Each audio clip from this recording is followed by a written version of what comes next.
Tak ahojte priatelia modelári a priaznivci železničného modelárstva. Vítam vás pri prvom takom videu. Urob si sám, alebo ako sa to robí. Ja som si kúpil z Tému stromčeky. Nejakých 20 kusov stálo 12 eur. Výhoda je tá, že sú nepravidelne zostrihané. Čiže pri tých, ktoré som používal predtým od firmy Noh, som ich musel tak nepravidelne zostrihať každé, tieto sú zostrihané. A ďalšia výhoda je tá, že sú robené z drôtiku.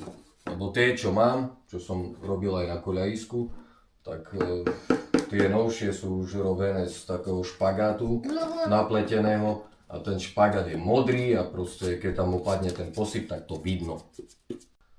Ako samotný kmeň som použil takú dlhú tyč, ktorú som kúpil v Hornbachu. Je to taká drevená tyčka, hruba 2 mm, tenčia už nie je. A takisto na vrtačku som kúpil vrták, hrubý 1 mm.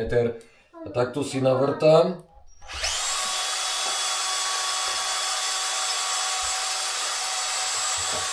Dierku do tejto tyče, ktorú som rozdelil na 5 častí.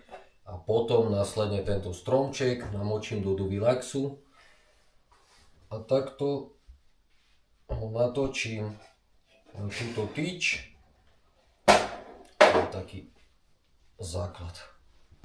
Ďalší krok, keď už máme stromček natočený do tohto kmeňa, je vlastne aplikácia lepidla. Je to modrý Duvilax. Ten som si nariedil do rozprašovača 50% lepidla a 50% vody. Takto si to nanesiem. Ja mám na to takú vlastnú škatuľu. Nech mi to všade nestrieka, len teraz na ukážku to ukážem takto. A následne posyp, ktorý používam od firmy Polak, je to 0,25 mm. Je to taký jemný prach a takisto to zmiešam s týmto kobercom. Je to vlastne kokosový koberec, ktorý som kúpil v Hornbachu. A tieto kokosové vlákna si natrhám a tie nám vlastne urobia taký efekt mladých vlákien na tomto kmeni.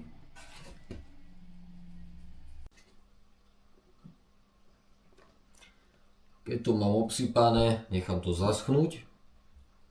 A taký ešte krok je nastriekanie tohto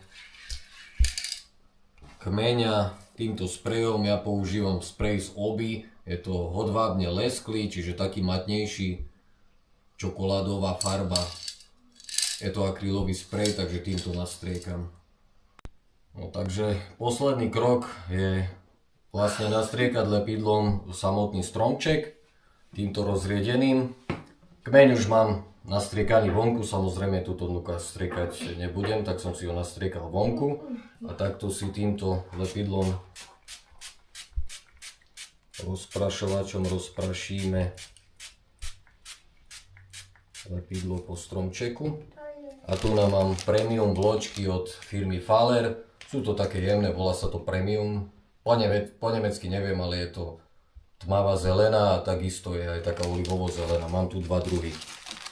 Tak si to takto s prstami posypem. Môžeš aj ty, Maj. No poď.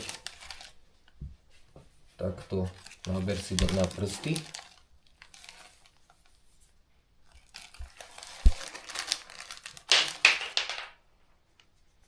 Takto si ten stromček celý obsypeme.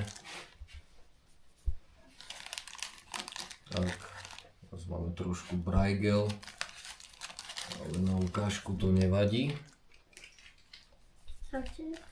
No a vlastne toto je finálny výrobok. Nakoniec, keď to zaschne, no ešte tu pridaj, to potom zastriekam matným lakom.